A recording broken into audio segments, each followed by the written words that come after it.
Bicycle wheels are wonderful things, not least because they come with rubber tyres. But if you want to use them on a four-wheeled vehicle, you come across a big problem.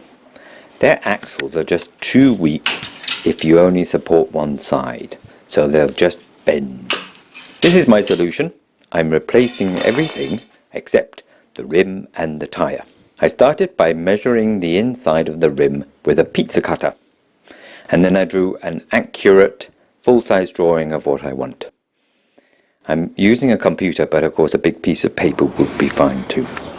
I cut all the spokes the same thickness as the rim, and then I put chamfers on the spokes with spindle moulder, and then I cut them to length to give them a snug fit.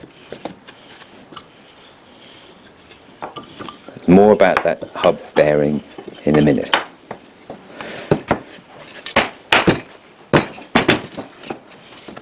Using just part of my scale drawing, I made a full-size template for the little bits of wood, the inserts that go between the spokes.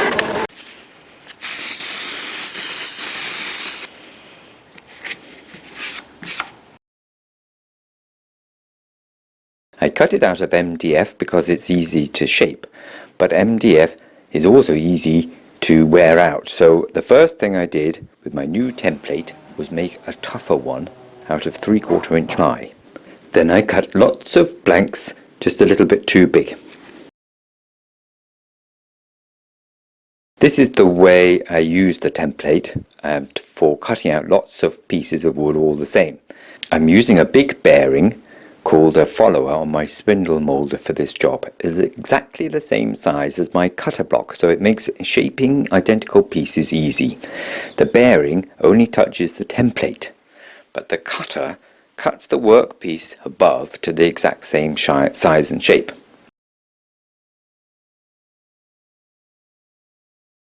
This big setup won't go into tight curves, but it's great for these big lumpy pieces. For those who don't know spindle moulders, they're just big upside down routers, and a router would do the same job. I deliberately made these inserts a bit too long because I didn't want them loose, and planing a little off the spokes made a good tight fit.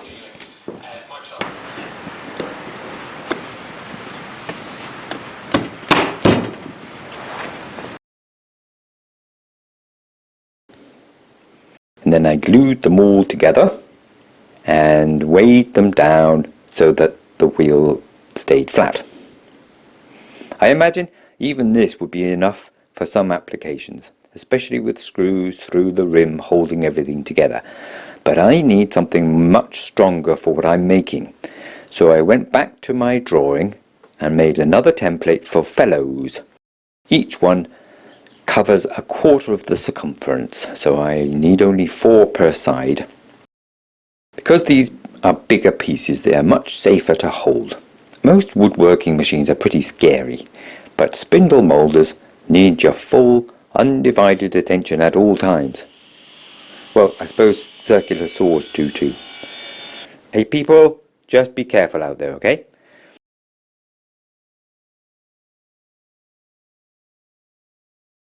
These fellows will cover the joints and make the wheel much stronger. I glued them up with polyurethane glue. This is the foaming glue that will fill up the gap made by the convex rim.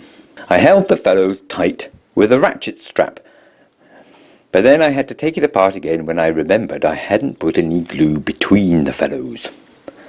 And then I put it all back together again and clamped it up tight.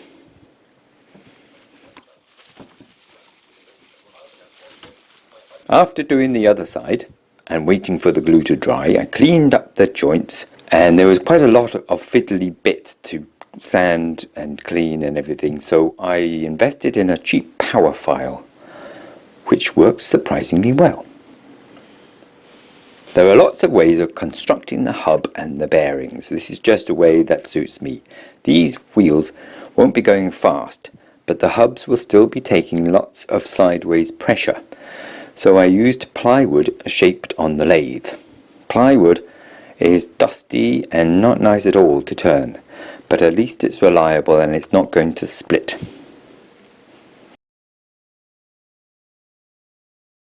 I used a grinding disc to finish the concave curve quickly.